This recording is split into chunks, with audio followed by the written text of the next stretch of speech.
ফ্লাওয়ারের মোল্ডটি দিয়ে বানানো প্রত্যেকটা ভিডিওতে তোমরা এতখানি ভালোবাসা দিয়েছো দেখে তাই আবারও এরকম একটি পাতার মোল্ড অর্ডার করে নিয়েছিলাম। ভেবেছিলাম এটা দিয়ে আরো নতুন নতুন কিছু বানাবো। তবে এই পাতার লুকটা জাস্ট দেখো।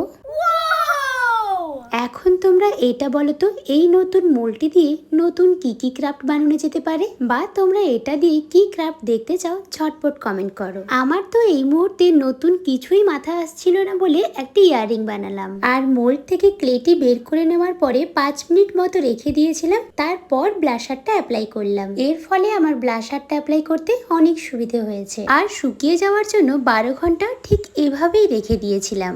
এখন একটি জাম্পিং এর সাহায্যে ইয়াররিং হুকটি লাগিয়ে দিলেই তৈরি হয়ে গেল এত সুন্দর একটি ইয়াররিং। এখন ঝটপট জানিয়ে দাও তো আজকের ইয়াররিংটা তোমাদের কেমন লাগলো। আর তোমাদের যদি আমার ভিডিওগুলি ভালো লেগে থাকে চ্যানেলটিকে সাবস্ক্রাইব করতে একেবারেই ভুলো না। দেখা হচ্ছে নেক্সট কোনো ভিডিওটিতে। টাটা।